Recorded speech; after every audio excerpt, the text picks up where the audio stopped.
그동안에 금리 인상에 되게 시달렸잖아요. 네. 특히 작년 하반기에 엄청 시달렸었는데 금리가 이제 동결되면 어떻게 되나. 최근에 오바마, 네, 오바마 대통령 시절에 네. 당시에 금융위기 2008년도에 조지 W 부시 대통령이 네. 마지막 대통령을 하셨고요. 그 금융위기 와중에 브라락 오바마 대통령으로 넘어갈 때 네. 그때 금융위기에 나타났던 재무장관이 벤 버냉키였었죠. 아, 버냉키. 네. 네. 그 벤 버냉키 전 의장님이 연세가 70세 되시는데 이번에 금리 이번에 7월 달에 올리고 나면 거의 다 올린 것 같다. 네. 네, 이런 얘기도 해주셨고 그 다음에 페드의 거의 대변인 역할을 하는 닉 티밀하우스 기자라고 있잖아요. 네. 네, 그 기자가 기가 막히게 맞추더라고요. 이번에도 거의 한 달 전에 7월 달에는 또 한 번 더 올릴 것 같다 해서 깜짝 놀랐었거든요. 아니 6월 달에 동결하면서 끝난 거 아니야? 라고 그때 뭐 동결하고 끝나는 거 아니야 했더니 7월에 한 번 더 올릴 수 있다 했는데 이번에 또 7월에 올리고 근데 그 닉 티머라우스 기자도 이제는 금리 인상이 끝난 것 같다. 그렇군요. 네. 그렇게 얘기하면서 뭐 그 기사 제목에는 왜 페드가 인플레이션에 있어서 이제 성공했다 이런 얘기를 못하는가 하면서 못하는 이유는 아직까지 고용이 너무 타이트하잖아요. 네, 그 얘기 언급하긴 했지만 전반적으로는 이제 페드가 원하는 물가 수준까지 이제 떨어지면서 더 이상의 금리 인상은 없을 것 같다. 올 네. 연말까지는 그렇게 얘기했는데 그러면 금리 인상이 중단되고 나면 주가는 이제 빠지는 거 아닌가? 네. 뭐 이런 걱정들도 많지 않습니까, 그죠? 그런데 2018년 연말에 12월 달 12월 21일인가 뭐 그때 마지막 9번째 금리 인상이 있었고요. 네. 그때도 2018년 10월, 11월, 12월 주가가 그때 나스닥이 8천에서 6천까지 빠졌던가. 네, 그렇고 S&P 500도 그때 20% 빠졌었거든요. 그 정도로 이제 단기적인 충격을 받았었는데 네. 그러고 나서 금리 인상을 딱 멈췄더니 2019년도에 막 랠리가 시작됐거든요. 네. 그 부분을 한번 보여드리면요. 강세장이 도래했는데도 왜 내 주식은 안 올라가지? 이제는 강세장이라고 했을 때 기본적 분석과 기술적 분석을 동시에 할 줄 알아야 되는데 이게 참 말처럼 쉽지는 않습니다. 기술적 분석을 겸비를 했을 때 정말 투자의 고수가 되고 강세장에서 돈을 벌 수가 있고 약세장에서 내 돈을 지킬 수 있는 그런 수단으로 쓸 수가 있습니다.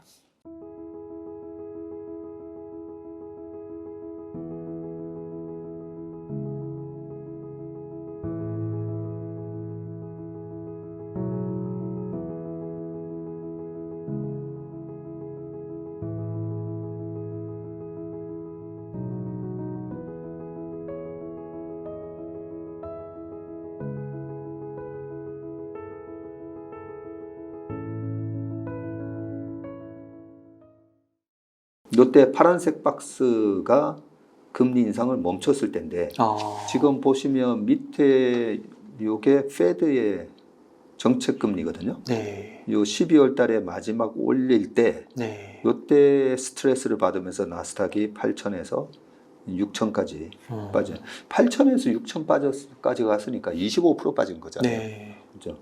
그런데 공교롭게도 마지막 금리 인상을 하고 난 이후부터 주가가 이렇게 올라가는데 그때도 여기 점도표를 보면요. FMC 의사록에 보면 19년도에 두세 번 더 올릴 수 있다라고 얘기했었거든요.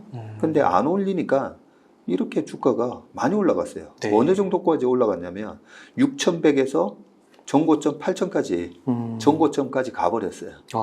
네, 이런 모습이었는데 5월 달에 한번 출렁거렸다가 올라오는데 이 5월 달에 중국에 대한 관세 폭탄을 또 한 번 더 합니다. 네. 네, 그런 이슈 때문에 출렁거렸다가 근데 또 올라와요. 또 올라가네요. 올라왔는데 정작 지수가 좀 쉬어갔던 구간은 여기 보시면 8월 달에 금리 인하를 단행하죠. 초록색 원 부분이에요. 네. 한 번, 두 번, 세 번 인하를 하는데 이 세 번 인하를 단행하는 기간 동안에는 주가가 왔다 갔다 울퉁불퉁한 그렇구나. 범피범피 장세라고 제가 많이 얘기하는데 네. 왔다 갔다 합니다. 그래서 금리 인하가 되면 어떤 마음이냐면 야, 그 정도로 안 좋아? 네, 그 정도로 안 좋아가 되는 거죠. 근데 다행인 게 올 하반기에는 금리 인하가 없다라고 보고 있잖아요. 네. 오히려 내년쯤이나 금리 인하가 있을 거야. 뭐 그런 얘기를 하고 있기 때문에 내년에 금리 인하를 이번에 할 거다라고 요즘 패드워치에서 보면 너무 확률적으로 잘 얘기해 주니까 그 금리 인하가 이번에 있을 거야라고 하기 전에 주식을 그때 팔아도 된다라는 얘기죠.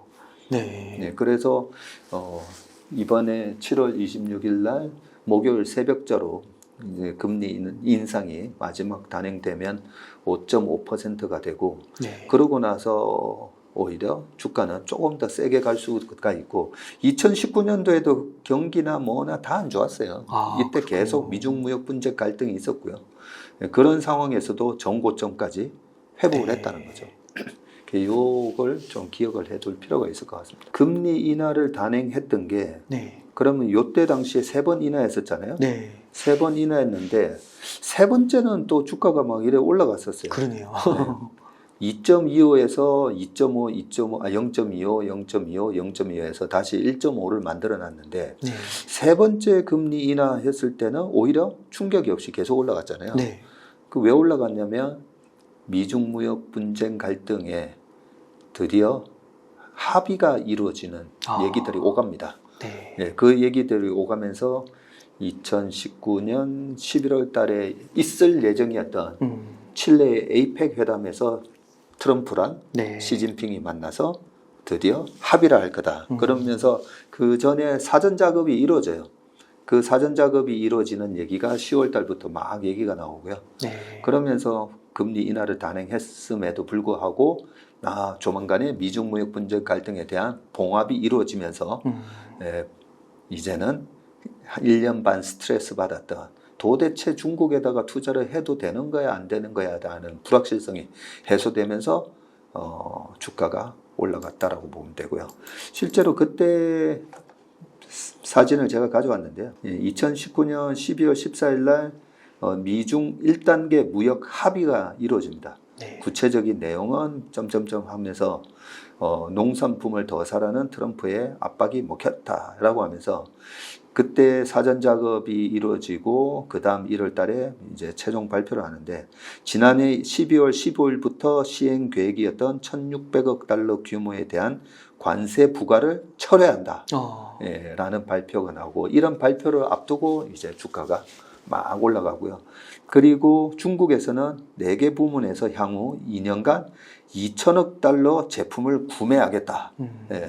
미국산 대두부터 해가지고 여러 가지 이런저런 걸 사준다라는 얘기가 나왔던 게 바로 이때였습니다. 그러면 한편으로 생각해 보면 아니 저렇게 합의할 거 왜 스트레스를 그렇게 2018년부터 19년 동안 왜 저렇게 스트레스를 줬을까? 보면 2018년 6월 달에 340억 불에 대해서 25% 관세, 2018년 8월 달에 160억 달러에 대해서 25% 관세 이런 식으로 했었거든요. 네. 실컷 이렇게 해놓고 왜 2020년 1월 달에 전격적으로 이런 합의를 하는가? 네. 그게 바로 요 다음 페이지 때문에 그렇다는 거죠. 미국 대통령 임기 3년 차였어요. 그때. 트럼프가 16년 11월 8일인가 대통령 선거에서 이기고요. 네, 그러고 나서 대통령이 되고 나서 그러면 2016년도 11월에 됐으니까 17년이 1년 차죠. 18년이 2년 차.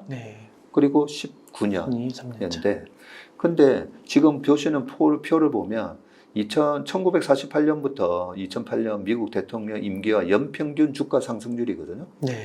대통령 3년 차가 압도적으로 좋아요. 22.34. 네, 네. 압도적으로 좋은데 그러면 17년, 18년, 19년, 19년이 압도적으로 좋아야 되잖아요. 그게 왜 압도적으로 좋을까? 재선을 해야 되니까.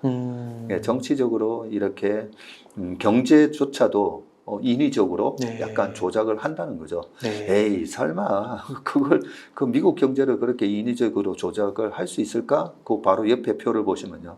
미국 대통령 임기 연도별 경제 성장률이거든요. 네. 1년 차, 2년 차, 3년 차, 점점 4년 차.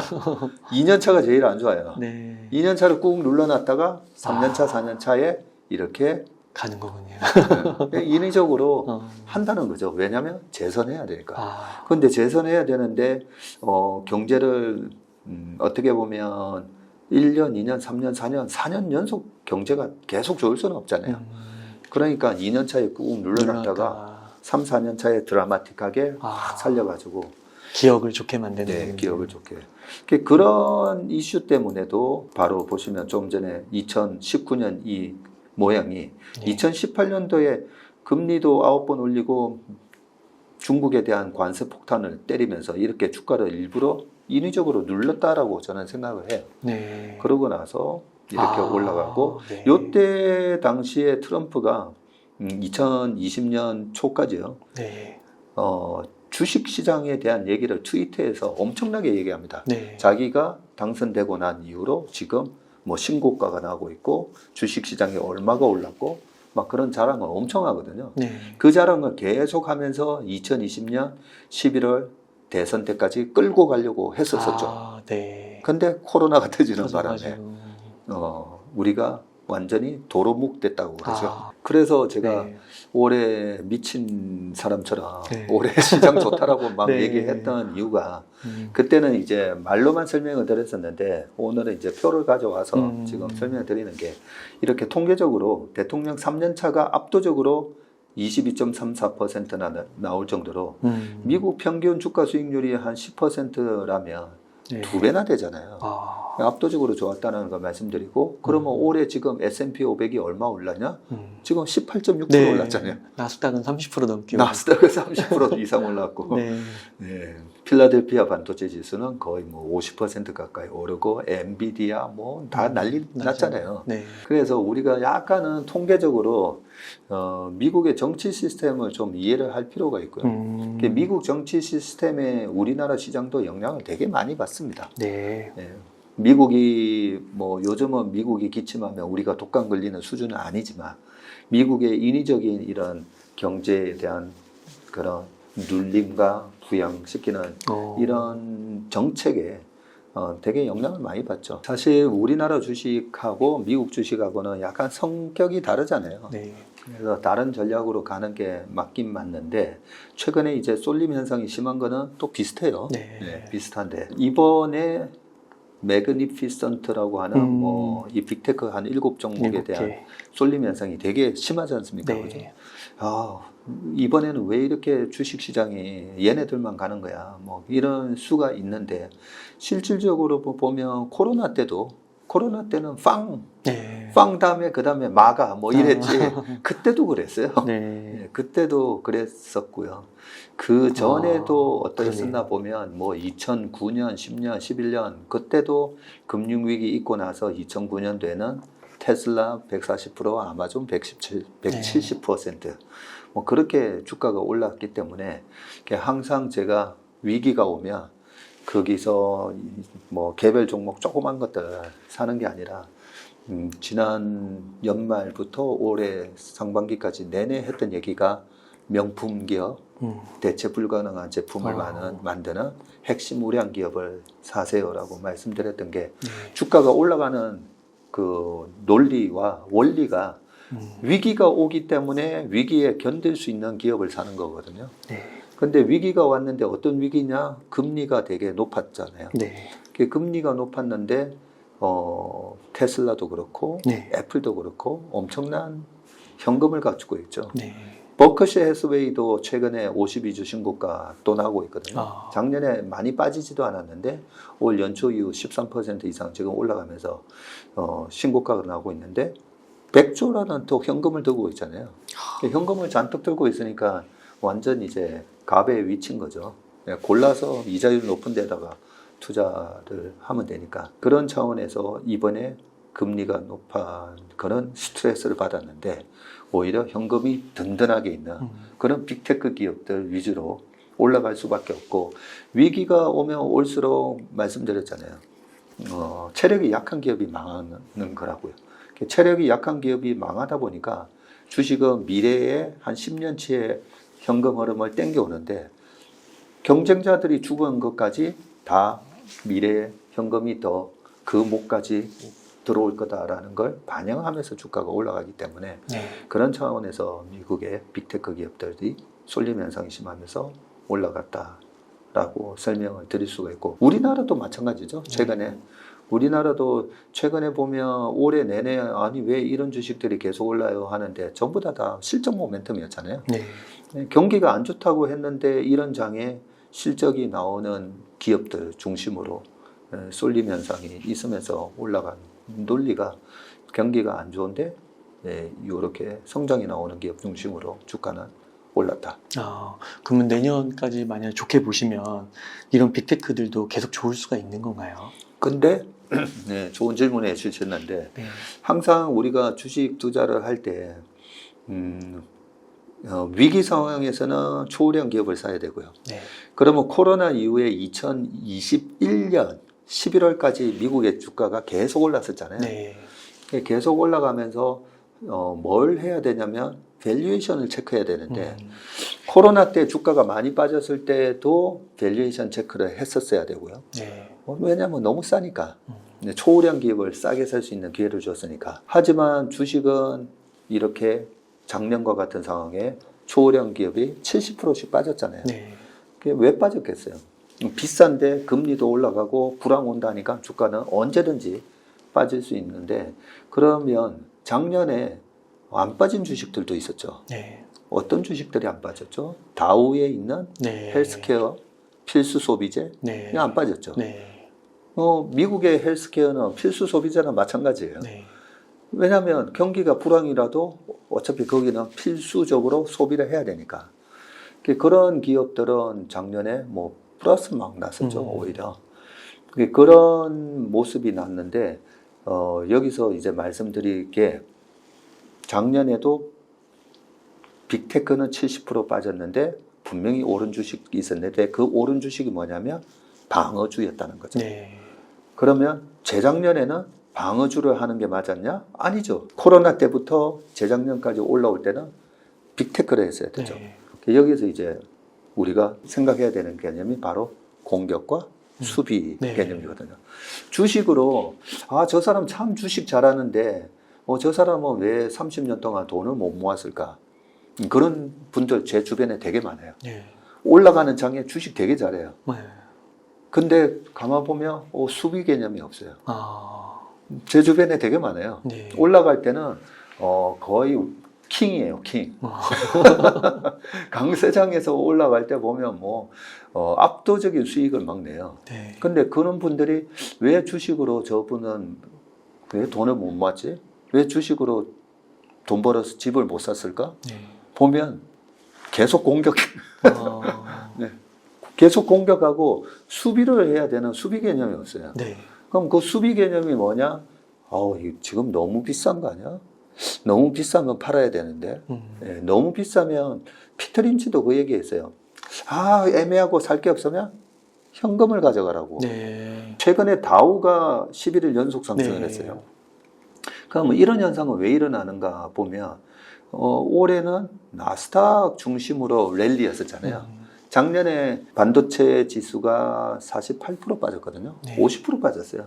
많이 빠졌는데 그 안에 엔비디아도 있고 좋은 반도체 기업들 다 들어가 있다 보니까 지금 반등이 쫙 올라왔었잖아요. 네. 쫙 올라오다 보니까 뭐냐면 올해는 이제 공격해야 될 때니까 나스닥 반도체 기업들 이런 걸 샀던 거고요. 네. 근데 지금 S&P 500 기준으로 PR 20배랬죠. 그러면 20배면 밸류에이션을 하는 사람 입장에서는 비싼 주식을 갖고 있는 것보다 이제는 공격 앞으로 전원 공격하라라고 했다면 전원 공격하라 해서 내 돈의 100%를 전부 나스닥 지수에 질렀다면 지금 펀드 매니저들 입장에서는 요 밸류에이션에서는 30%는 자 일단은 후퇴. 네. 후퇴해서 어디다? 다우다. 예. 지금 그래서 저는 다우가 5일 연속, 6일 연속 이렇게 오르는 거 보면서 약간은 이제는 포트폴리오 변화가 또 수비수를 한 30% 세우는 그런 느낌을 봤습니다. 그런 전체적인 이제 맥락을 이해를 하는 게 맞는 것 같고요. 그러면 왜 수비수를 지금 세울까? 가장 큰 이유는 일단은 밸류에이션이 좀 네. 애매한 위치에 왔다는 거죠. 자, 그러면 여기서 이 나스닥 성장주가 지난번에는 근데 24배까지 갔었잖아요. S&P 500 24배 갔었잖아요. 네. 그죠? 그럼 24배는 왜 갔었냐? 금리가 낮았으니까. 네. 네, 그래서 여기서 이제 더 올라가려면 10년물 국채금리가 지금 3.8 어정쩡하게 왔다 갔다 하거든요. 네. 그러면 아까 2019년 차트를 보여드렸는데 2019년도에서 페드 금리는 동결이 했잖아요. 네. 근데 10년물 금리는 빠르게 떨어졌었어요. 네, 10년물 국채금리가 그때 당시에 3.2에서 한 1.5까지 떨어져요. 10년물 국채금리가 떨어지면서 전체 주식의 멀티플을 들어 올리는 네. 그런 효과가 났기 때문에 지금은 하반기에 금리가 이제 떨어지는 모멘텀을 조금 기다려 보시는 게 맞고, 금리가 이제 떨어지는 모멘텀이 나오면 여기서 조금 더 비싸질 수 있다고 봅니다.